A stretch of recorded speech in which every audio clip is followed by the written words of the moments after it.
Hi, welcome to Anxiety Relief for Empaths. All right, I am Heather. I am so incredibly excited that you are here. And I'm just going to take a few minutes. I might babble for a second, just waiting for maybe a couple of you to get on because what's going to happen tonight is that we're not going to be on for very long, right? But I definitely think that it's time for you to get a piece of paper and a pen if you can. If not, definitely listen intuitively and maybe note how long we are into it or make plans to rewatch, right? Because what I'm going to try to do today is give you a lot of really good information, right? That I feel like could help, right? So I really felt guided by spirit to have this event done ASAP, right? ASAP. Oh my gosh, Dee Dee, I'm so incredibly happy that you're here. Oh my gosh, I'm so happy. So I felt like I was guided towards spirit just because we're going to get into it, right? But we might be feeling a lot more stressed right now and might feel way more anxiety. And for some reason, spirit is like, you have got to help out, right? So I'm actually going to get started here in a second because I tell you what, in my life right now, things are crazy, but the thing is that I know how to deal with it so that I don't get caught up in the emotions, right? So this is not even part of what I was going to talk about today. But if you are experiencing any kind of craziness or stress in your life, then what's happening is that the energy is kind of crazy and then you get absorbed into it. Just think of it as a tornado, right? Then all of a sudden you are wrapped in the tornado. And then what good are you going to do for other people and even for yourself, getting yourself out of it if you're stuck in the darn tornado, right? So your goal is going to be to get either in the center of the tornado where it's calm, or on the outside of the tornado, right? So that you are not, wrapped up in all the emotions and the craziness around you, right? Okay. So, hey, okay. So now we're going to get started. I'm just going to get started. Okay. So let me make sure I'm good. Okay. Perfect. Oh, hi, Diana. Okay. Sweet. We got some awesome people here already. And Mary Ellen, high five to you. Okay. So, like I said, we're going to get started. Okay. So the reason for this little powwow event, this anxiety relief for empaths, is because anxiety is at an all-time high, right? And of course we know that because the world is freaking crazy. We don't even know what to think anymore. It's just so, who's with me on that? It is crazy, right? Another reason is because empaths are at an all-time high, right? More of us are waking up to our sensitivity. We're waking up to our superpowers. We're waking up to our gifts. And the thing is that we were sent here this moment in time for a reason, right? And that is because the world needs more of our love. They need more of our help, right? And it doesn't mean that we have to become superstars or famous psychic mediums or anything like that, right? You are your own little angel, your earth angel, for your own little tribe here on earth. So it's like you are your own tribe for your family, for your friends, and so forth. And then the butterfly effect that it will have on your family is just amazing. Okay. So a little bit about empaths. Okay. So empaths actually are hypersensitive to the emotions of people around them. Okay. They actually literally can absorb the energy. When empaths absorb the energy of others, then what ends up happening is they can get anxiety because they don't even realize that these are not even their emotions. Okay. It can go ahead. It can go ahead and affect your body, your physical body. It is really amazing to be an empath because what means is that you can actually help others because you understand them, all right? You understand where they're coming from. You can help a little bit. You can see their point of view. So it's actually a really great thing to be an empath, all right? Not many people are able to, see behind the veil, see behind some layers that some people or shields that the people are putting up, right? But you're able to notice their energy. So then you can help them much easier, right? Even if they won't listen to you, that's beside the point. It's still awesome being an empath, okay? But the problem is that empaths can suffer from empath fatigue, okay? So I'm not sure if you've heard that before, but empath fatigue. And that's when they take on the lower vibrating emotions of others, okay? Where they can actually start acting out the emotions of other people, the behaviors of other people. So then all of a sudden, you might be, addicted to sugar. You might be addicted to, even drinking or something else. You might be taking on the behaviors of the other people that you're around and you think it's yourself, but it's not. It's because you are affected by their energy and you're taking it on as your own, right? So if you are finding yourself like taking on the energy or not even noticing you're taking on the energy, but all of a sudden you're more like your cousin who was into this thing or whatever. That's the reason why, is because you're an empath, and now you might be, not strong enough to push that energy away or not absorb it, and then it goes into empath fatigue, which then can also go into anxiety, right? And so that's what we're talking about today, right? But we're also going to be talking about too is that when you are hypersensitive, when you are a very strong empath, and that means that, you can walk into a room and you notice the energy is different. Like, whoa, did someone just get done arguing here, right? You can cut the tension with a knife, like you might think that that is normal, right? Because that's just how you are. But other people are not like that, and they don't realize that how it's not normal, okay? For example, if I walk into a room and someone just got done fighting or something, like I can feel it. And especially if they're still in the room, you're like, oh, I totally understand, that there's something that's happening here. But not everyone does. My husband would not even notice it, right? He would just be like going on and on and on, right? And he would be like, I have no idea what you're talking about. So not everyone has this, all right?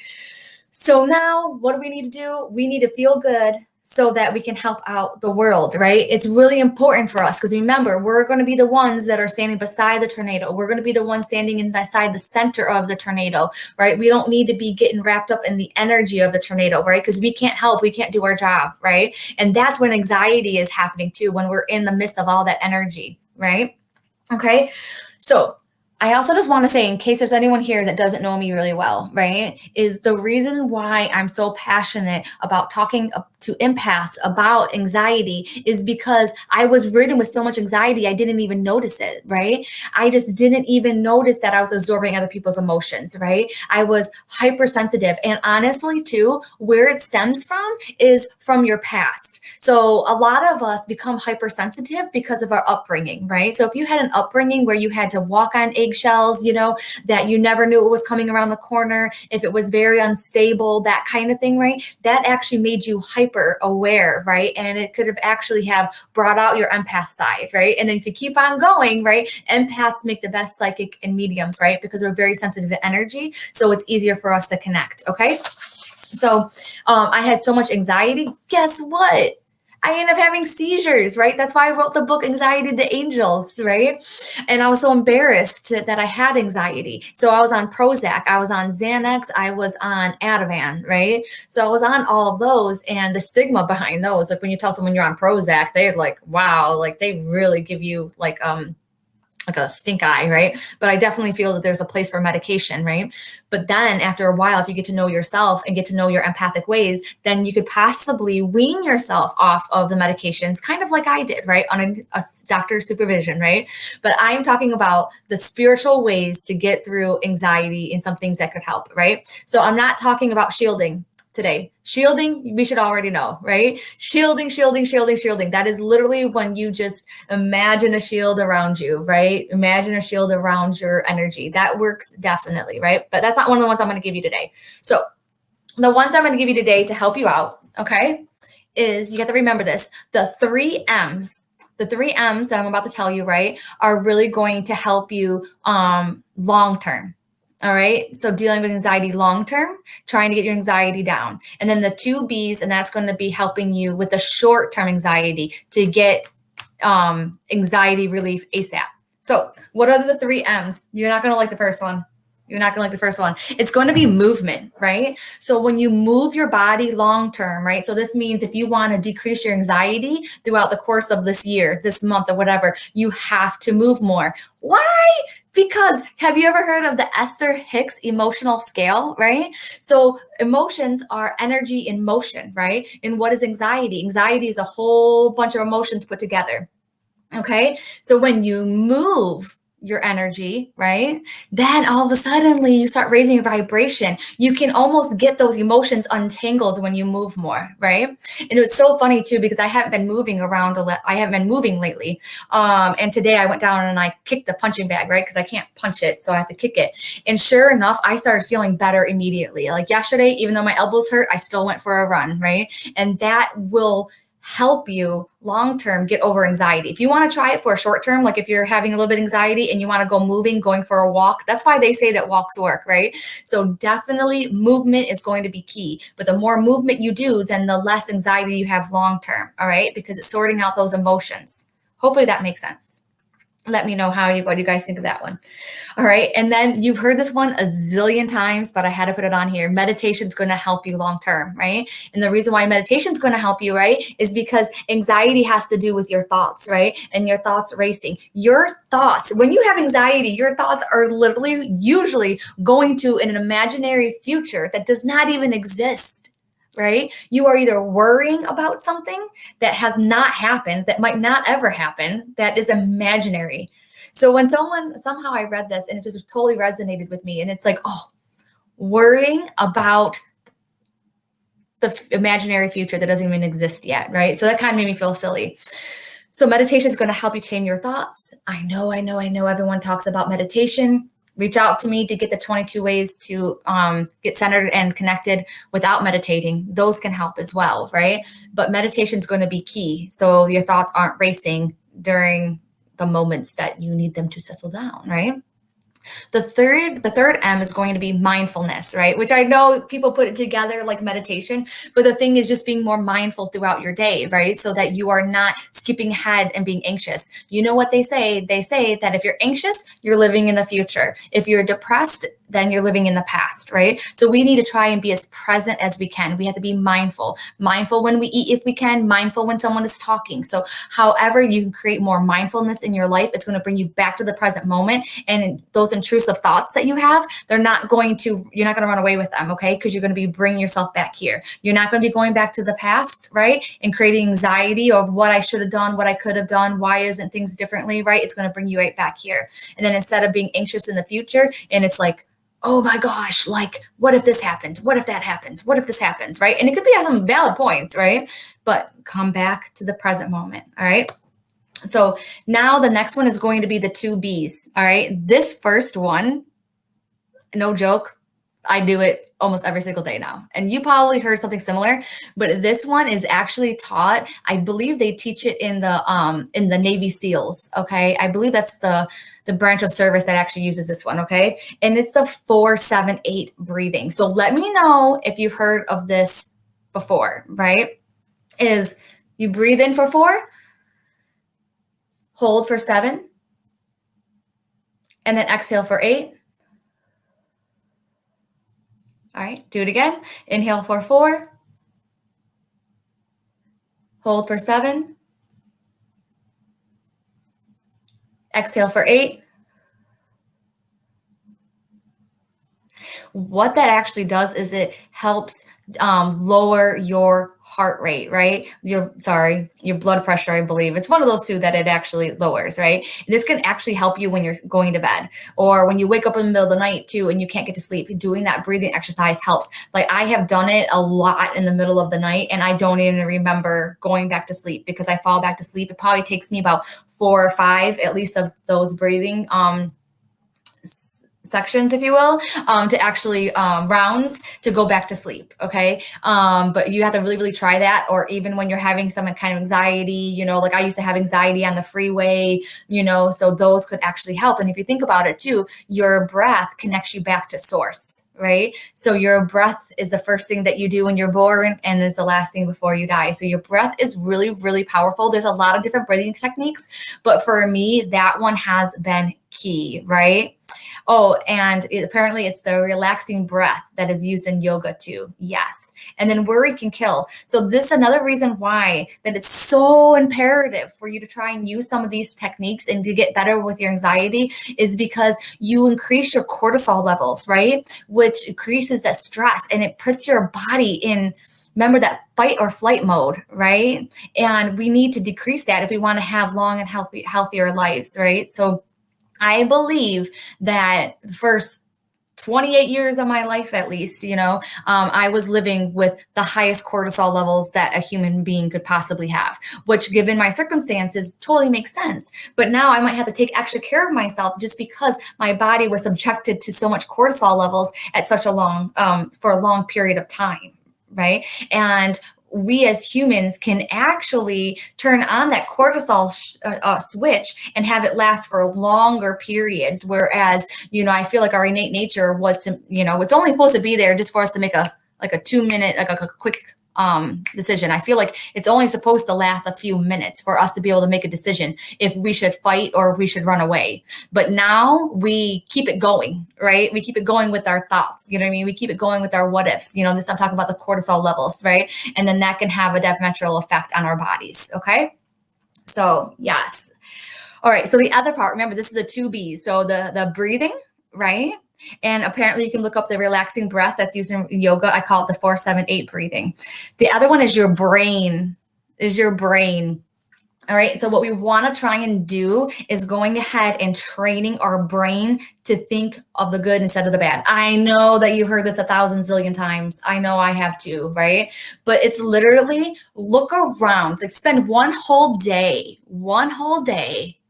just thinking about how you perceive things, right? Are you always the one that's thinking like what can go wrong or what could go right, And you might not even realize this about yourself. You might have to ask someone else to, give you feedback. Am I one that thinks that things are good? Or am I the one that thinks things are bad, right? So, but you have to keep on training yourself because right now, as a human, right, these are actually scientific facts that I didn't even know that I had in my brain, right? But it's actually all true, is that as humans, we have this ability, this innate ability to remember the negative, right? And we remember the negative because we need to, because the negative stuff could be life or death. So we definitely go more towards the negative, and it's in our innate nature, right? Because that could be a life or death situation, right? But now, majority of times, we're not dealing with a life or death situation, so we don't have to. But just know that you are programmed, right, to think of the negative. So now we have to try and train our brain to not think so badly of the negative, okay? And one way that I have done this, and this is how I live my life, though, is that you've heard this too, but seriously, is I trust in spirit. I trust in spirit. I trust in God. I trust in the universe so incredibly much that if I was not meant to be where I'm at, if I was meant to be anywhere else, then that's where I would be. Right. So I had a fear of flying, right? And it scared the crap out of me. But I used to write spirit every single day in my journal, right? When I was flying, and I would be like, please, please, please just help me have this fear go away. You know what I mean? Please have the turbulence go away because it's scaring me and others. And if you have it go away, then you're going to help increase the vibration of the planet, right? So that's how I do it. But I know that if that plane went down, then it was meant to be. I trust that, it was my time to go. And the same thing with everything in my life. Right. So training your brain for the good. Right. So I am trying to train myself for the good. Right. It's really hard when it comes to yourself, though. Right. It's definitely hard to do that. But if you can go ahead and at least start with the circumstances, with your situation, right? Seeing the stuff that's good, right? Then you're going to attract more good. It's a law of attraction, right? Like attracts like. So I've told this, I love that. I told this to my husband, right? Because my husband's completely negative, right? Everything goes wrong. Everything goes wrong. Everything goes wrong. So guess what? Everything does go wrong for him.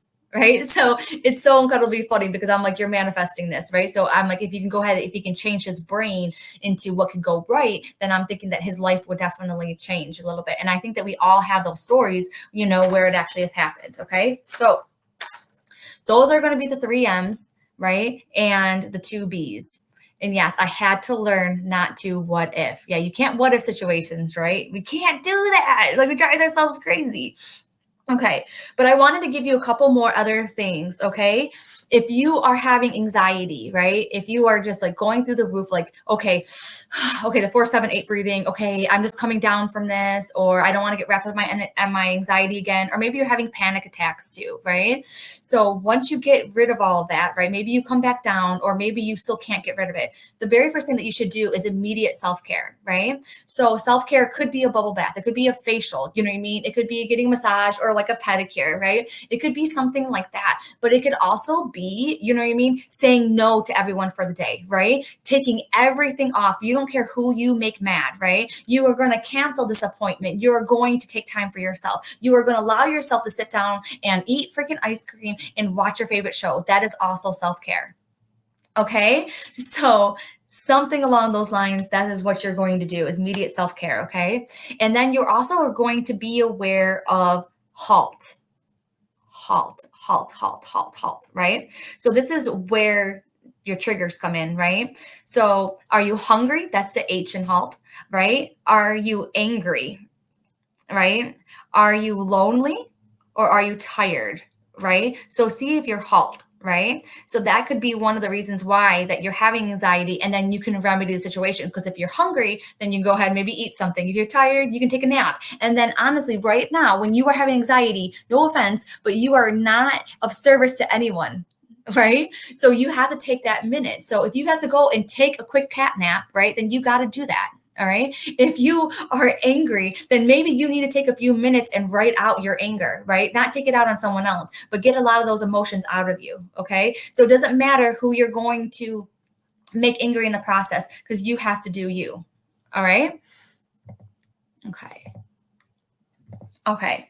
And then honestly, definitely a long-term thing is going to be therapy, right? Therapy is not a bad thing. Like, I think everyone needs therapy. Everyone needs therapy, right? Because you need someone else at the very least to be a sounding board, right, for you, so that you are not putting your family members in the therapist role. Okay. So definitely therapy is going to be an awesome one, because they're professionals that can help you. All right. And then shielding your energy. We already kind of talked about that. You should know about shielding it, right? There's different ways that you can shield.